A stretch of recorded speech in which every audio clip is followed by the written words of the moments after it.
Right, world. So I'm here to make a video. I'm here to tell you guys what's happened as far as everything with my aunt and the court situation and stuff like that goes. I hate that I have to say this. I pictured in my mind like making a video about everything that happened and giving you guys great news, but I don't have great news. On August 6th at 8:08 in the morning, my aunt passed away. And I can't believe it. I can't believe it.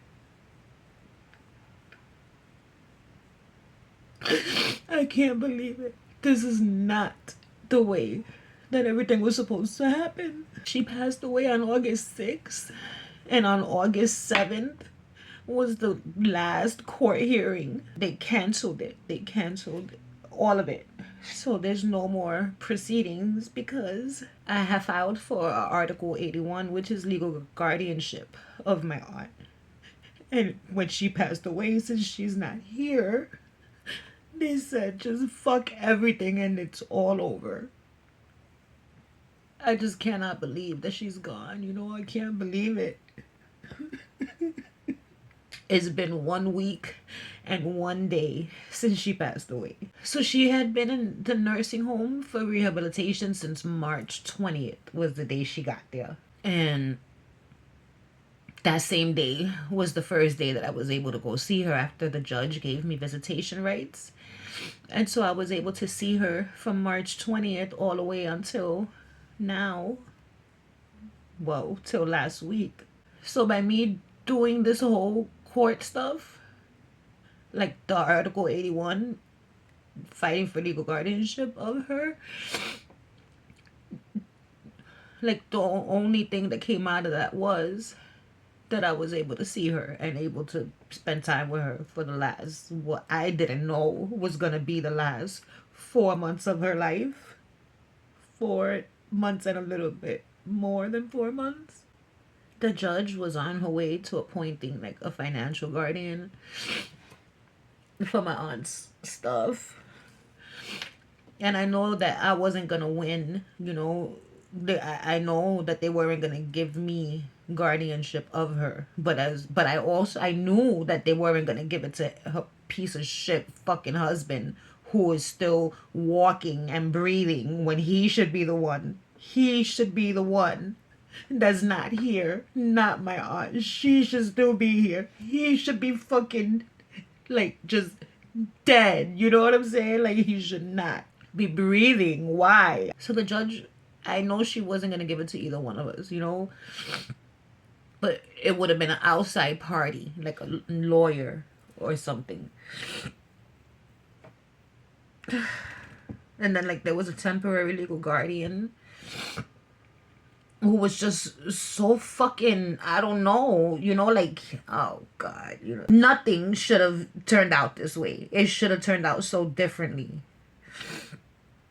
If people would have done their jobs, if people would have followed these court orders to get like the documents that they needed and shit, then maybe they could have proved that she was cognitively impaired at the time that such important things were done, like her husband forcing her to marry him, putting his name on the deed to her house.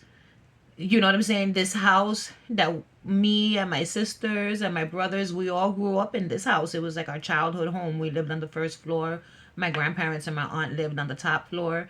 And then the basement was like my dad's workspace, and we used to play down there. We had the Pac-Man machine. So like we grew up in that house, and my grandparents wanted that house to be, for us, for the family, and to know that there's a possibility still that this fucking, to call him a piece of shit is too nice. He's like the fucking scum of the earth, and that's too nice.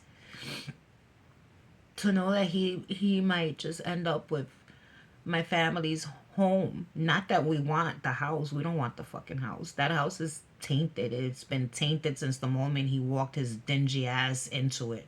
It's just fucked up, to know that what he set out to do, he could potentially get away with. So my aunt, she was sick. She had a fatty liver, and the fatty liver led to cirrhosis of the liver, which led to, is such a hard word to say, hepatic encephalopathy, some word like that. And then that's basically like when the cirrhosis of the liver gets to the point where there's nothing you can do about it, right? So then what happens? It starts fucking with your memory and your cognitive skills and stuff, which is why she was forgetting a lot of stuff. But she would never forget me. You know what I'm saying? Like every time that I walked in to see her, she was so happy to see me. The last time that I saw her, she was so happy to see me, you know? She was like, hey, look who's here. I say to myself that she's safe now. You know what I'm saying? Like, this man can't hurt her. Nobody can. The people in the nursing home, which I left a very fucking lengthy and detailed negative review for, and I'm gonna try to see what I can do about getting this place shut the fuck down, because they're the worst. The fucking worst. The fucking worst. And I had no say so or anything. That was one of the most frustrating parts about this whole thing. Yeah, I got visitation rights and I can go see her, thank God. But I wasn't allowed to talk to her doctors or talk to anybody directly. They weren't allowed to tell me anything, even though sometimes they would. But when it came to certain things, like when I thought she needed to be in the hospital, and I couldn't tell them that, they're not going to give a shit. So I called the temporary guardian. He came, but he wasn't as firm as I would have liked for him to have been. So now a new fight begins, you know, a whole different fight with potential, well, not potential, most definitely a whole new set of court proceedings that are totally different from the last one. And in the meantime, my aunt's gone. I had left my house to go see my aunt Monday morning, August 5th. And when I had gotten off the train, I got a text from the temporary legal guardian, and he was like, oh, your aunt has been transferred to such and such hospital. I'm going to call you shortly. So I went home. He called and he tells me she's in the hospital and that she was in the ICU and that they had to intubate her, and for me to go, that I should go and see her. And I was like, well, I'm on my way. So I called my sister and we went together, and she didn't look good. You know, the second I walked into the room, both of us, the second we both walked into that room, we were just like, oh my God, you know, with that tube down her throat, and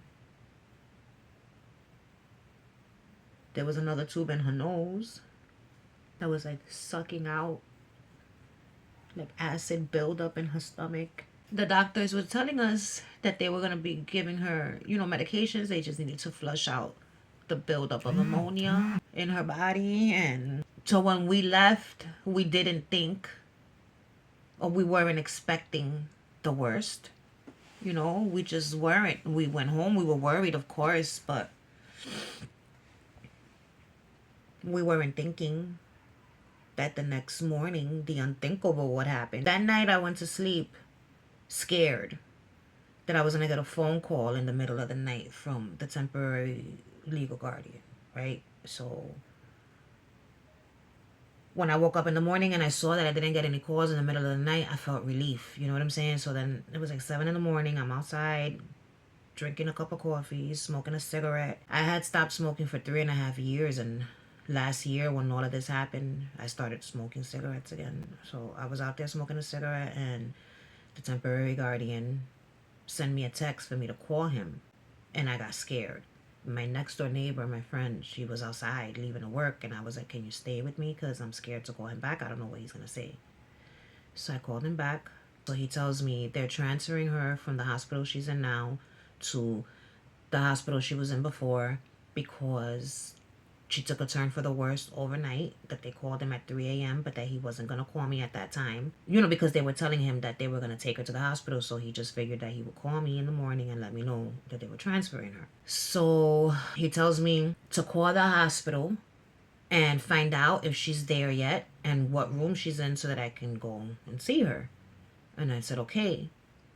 So then, like, less than 10 minutes later, so my friend left to go to work, and I stood outside smoking my cigarette. And then, like, 10 minutes later, he calls me back saying that the hospital called him and that something happened and that they are giving her CPR.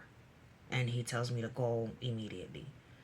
So I ran upstairs and I yelled out for my mom, and I called my sister. My sister came, picked us up in a cab, and we left. And while we were in the cab, the temporary legal guardian called me and told me that my aunt passed away. So we all started crying in the cab, and then we got to the hospital. When we got there, they were like getting her ready so that we could see her. And it was terrible. It was terrible seeing her like that. My aunt suffered so much this last year, and I don't even know the half of what went on. And I don't ever want to know because I just don't want to know. My aunt was a nurse for like over 45 years, taking care of kids, sick kids with infectious diseases, okay? She helped everybody. She would give to the hungry kids, like for charity and stuff. Yo, everybody. She would help everyone. And this piece of shit comes in and he took advantage of her. And I swear to God, I'm not gonna let him get away with any of the shit that he's done. None of it. If I fucking, he has to pay. He's gotta pay some way, somehow for what he's done. You know, he has to. He can't get away with this. And we're not gonna let him get away with it. That's it. Like, you know, I'm not gonna let him get away with it. So we stood with my aunt for like an hour, and then we left. This past Saturday was her viewing, her wake. And we had nothing to do with it because since they dismissed the Article 81 hearing, once I guess the paperwork is in and that it's over, he's gonna go back to having control. But he basically already went back to having control. So because they took control from him with the temporary legal guardian. And so he did the funeral. And my family, we all went, you know, a bunch of her neighbors. You know, the good part about it was that when we were with her in the hospital after she passed away, he was nowhere to be found. So we were able to just be with her, just us, her family, the way it should have been, you know. And then for the funeral, for the viewing, the wake, you know, it was like his final act of being a bastard. You know what I'm saying? His final act of hurting us. Because he had to have told this funeral home not to do the best job. Because my aunt, it didn't look like her. I mean, it looked like her, but it didn't look like her.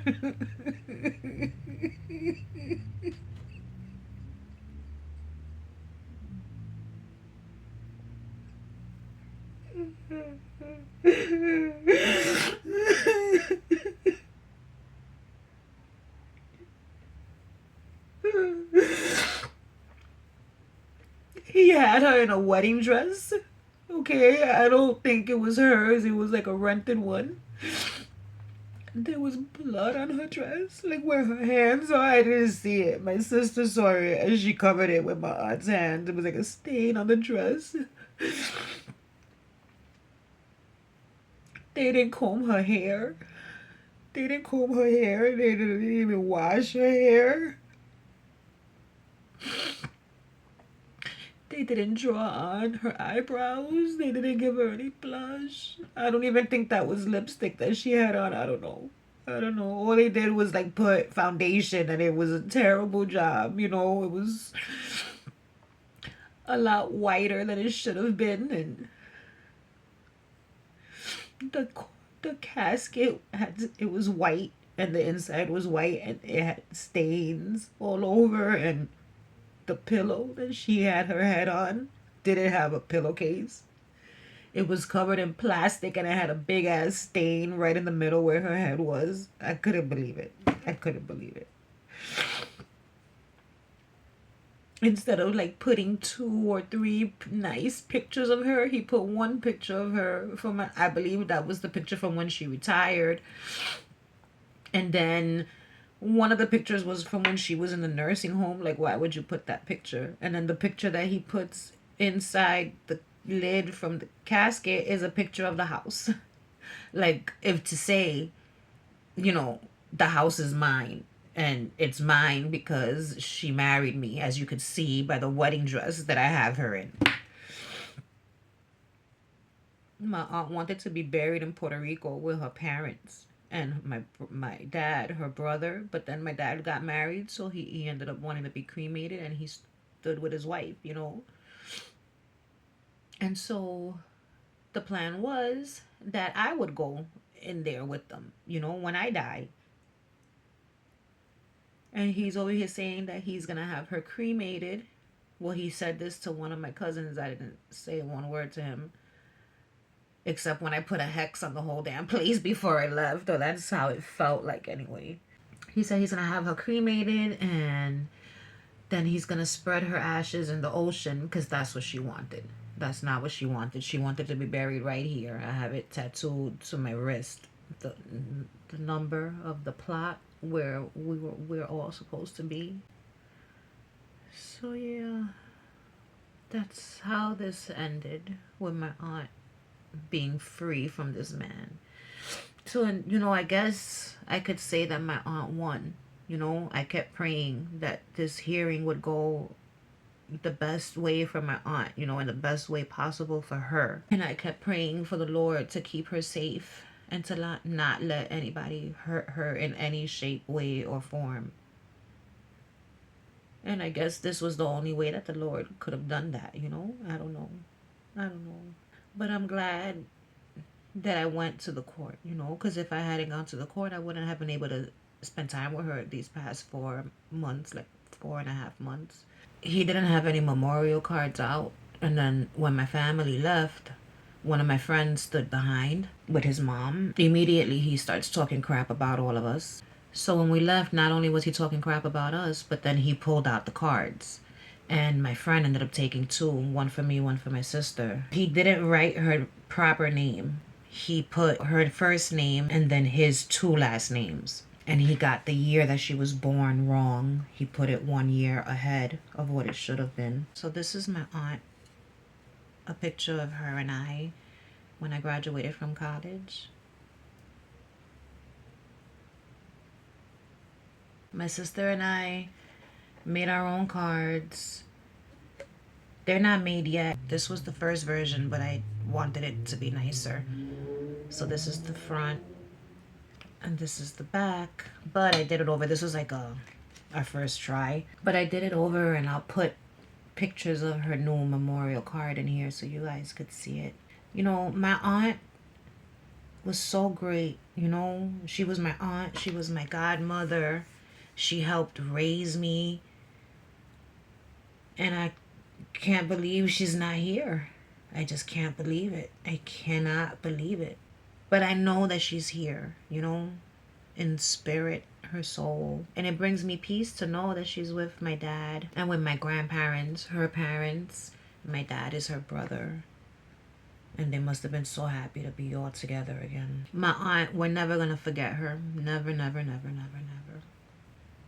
So my aunt's name was Eva Maritza Ramirez. My name is Michelle Eva Ramirez. And when I was little, she would try to get me to say Madrina Titi, which is like, Madrina means godmother, Titi means aunt in Spanish. And I couldn't say Madrina Titi.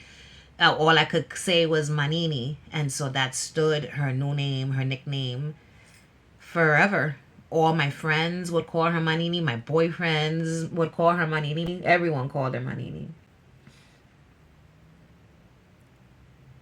Oh man.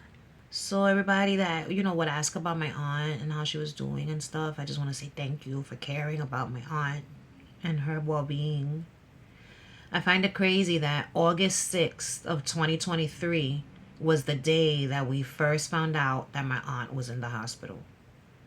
And then a year later, on August 6th of 2024, she passed away. The one thing the funeral home did do was they painted her nails. All right, world.